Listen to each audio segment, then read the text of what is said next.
item on the agenda. I would like to call upon Dan again to go ahead and start the table topics for today. All right, thank you, Maha, Madam Toastmaster. So, fellow Toastmasters, table topics, which is what I'm going to be the master of, so to speak, here, enables each of us to develop the skills of impromptu speaking. It also helps train people on how to quickly organize and express their thoughts. One thing to be helpful is to think of table topics as kind of like a mini speech, so you can have an introduction, a body, and a conclusion. And it provides a speaking opportunity for folks who don't have a more formal role during the meeting. So everyone can participate if you'd like. So for Toastmasters speech, or for table topics, speeches are to be between 1 and 2 minutes in length. So for that, then I'd ask Nagam to hold up a green card or green screen at 1 minute, yellow screen at 90 seconds, and then the red card at 2 minutes, so everyone will know to wrap it up at that point. And again, extra points if you use the word of the day bandwidth in your table topics speech today. So now, okay, so again, the theme of what I had was on communications. Now, I prepared some questions. If folks are interested in participating, so I don't have to call on you, feel free to reach out. They're all going to be communications kind of based. So keep that in mind. But they're all fun questions, so you'll have a good time. Now, would anyone like to be the first one to do table topics? I'll go. Who's that? I'm sorry. Glennis. Oh, hi. Hey, Glennis. Okay. Hi. Would you like to pick a number between 1 and 9? Number 1. Number 1. Okay. Is it okay to have your cell phone out at the dinner table?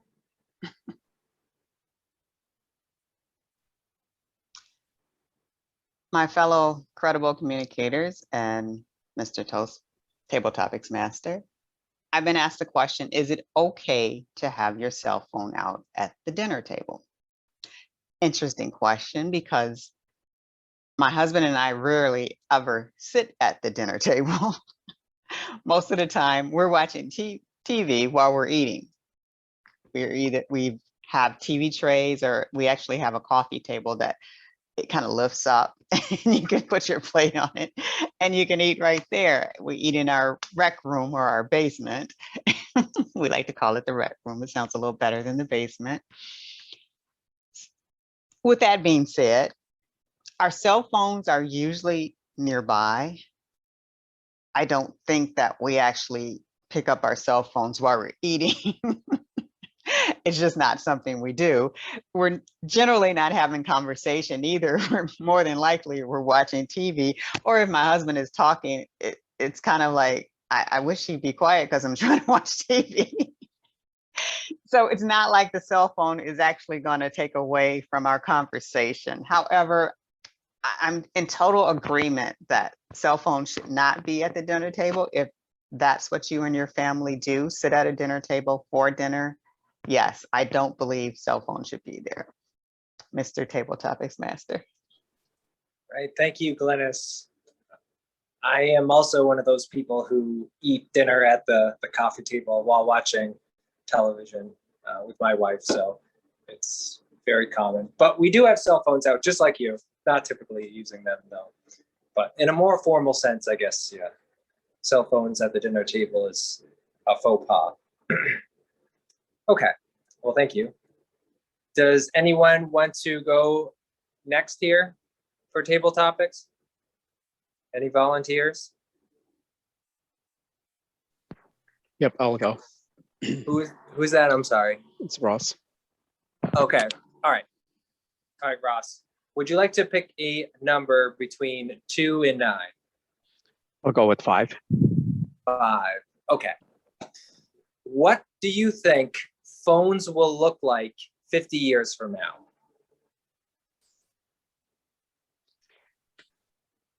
Mr. Table Topic Master, fellow Toastmasters. It's always interesting what the future is going to be and trying to think about it.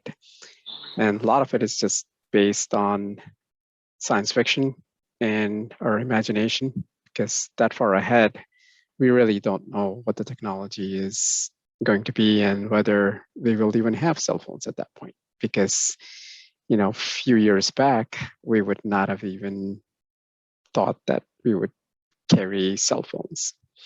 And the form of communication that we have, there's going to be some, but as far as it's going to be a cell phone or not, we don't know. And if you're a sci-fi buff, I could see something similar to what they had in Star Trek, where you have a little beeper over there that might have like a hologram or some holographic view where you could just actually see the full image of the person. And then, of course, the bandwidth of the communication is going to be much higher. And then we could probably have a more interactive communication where we not only just see the faces, but it might even be 3D. So you could see the full physical movements and all the other items related to it. And then not only the color, but you might also be able to see various, who knows by that time if they could even send maybe a smell over there or something and include more than just the 3 senses that we have. So it's really hard to tell what it will be 50 years from now, but I'm sure more and more as technology progresses, we would try to include as close to the in-person communication that we have that involves looking at not only just the features, but also including some of the other senses and stuff. So, and biggest thing that I could see probably maybe is just including the aromas and then the sense, the smelling sense. But Mr. Toastmaster. Thank you, Ross. Yes, it's always interesting to speculate, and so that was the nature of that question. And it's hard to say, but I did like how you used the word of the day, bandwidth. So good job on that one. Okay. Would anyone like to volunteer to go for number 3 here? Yeah, I can go. This is Partha. Oh, okay, great. Would you like to pick a number between 1 and 9 other than 1 and 5? 8. I'm sorry? 8. 8. Okay. Should telemarketing be illegal? Yes or no?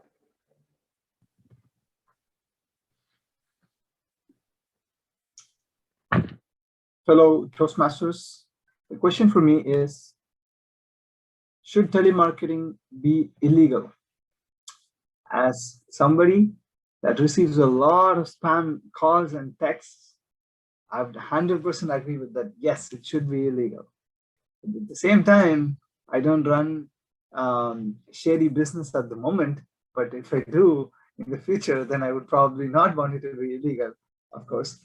But I work for Ford, and I'm just a common consumer, customer that doesn't want to be bombarded with emails. But I can also see why they can be important at times. But they, I think they should be tweaked in a little bit with more stringent laws to be put in place. I know there's already laws that prevent companies from emailing people, without their consent and all of that, but I still do get a lot of messages. I don't know how they get my number. So they should be made illegal, and they should be made more of an opt-in, which is still the case now, but it should be more scrutinized, and we should be able to completely report these into like with one click. That's a suggestion I can come up with, given that it's not illegal at the moment. Back to you, Mr. Table Topics Master. Thank you, Partha. I do like the idea of opting in for that as well. So that's a very positive thing.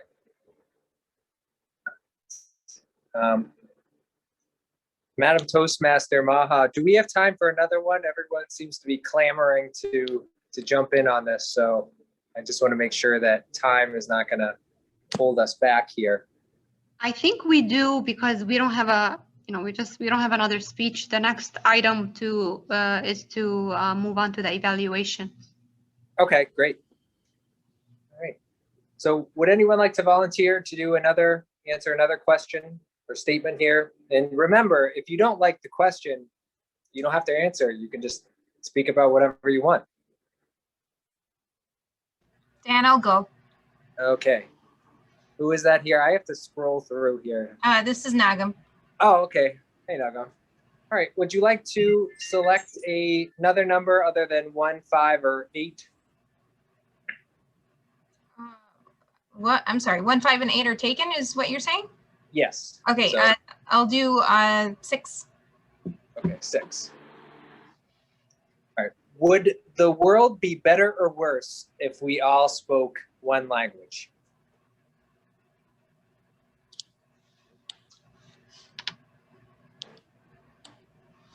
Mr. Table Topics, fellow Toastmasters, I've been asked the question, would the world be a better place or a worse place if everyone spoke the same language?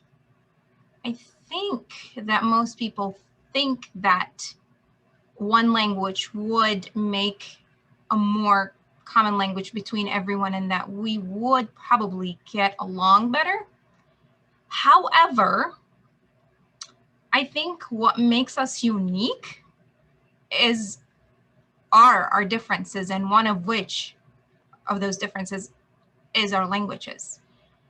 It's really interesting to learn about someone else, their language, their background, their culture.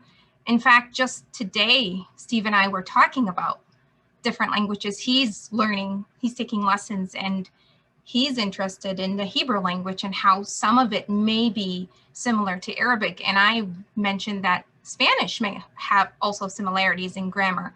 And that is interesting and unique. And I think it brings us all together in different ways to make us learn about each other. And we may not always have the bandwidth to go out there and learn, but it is something that gives us the opportunity to know more about each other and have empathy for each other, I think, because of the language differences. Back to you, Mr. Table Topics Master. All right. Thank you, Nagam. Excellent response there, and excellent job using the word of the day. Interesting perspective. Yeah, I guess I'm kind of torn on that one too. Yeah, whether or not we should have one common language. Yeah, it would be easier, but everyone has a different culture. And it's kind of interesting to hear about that as well. So thank you very much for that. All right. Do we have time for one more? I believe we do. Okay, great. All right, would anyone like to volunteer for one here?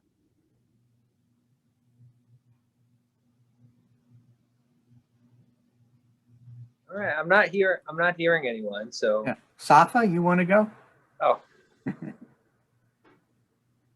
Thanks, Steve. I really appreciate it. All right. And remember, if you don't like the question, you can talk about anything you'd like to. Okay. Okay, thanks. And what numbers are available? 2, 3, 4, 7, or 9. Okay, I'll go with 4. 4. All right.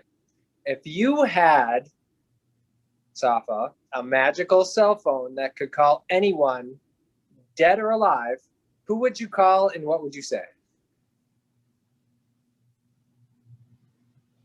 Mr. Table Topics and fellow Toastmasters, I was asked if I had a magical phone and if I could call anyone that I wanted. I would call my dad. He passed away in 2016. And I might be getting a little bit emotional right now because our last conversation that we had together, it was not well.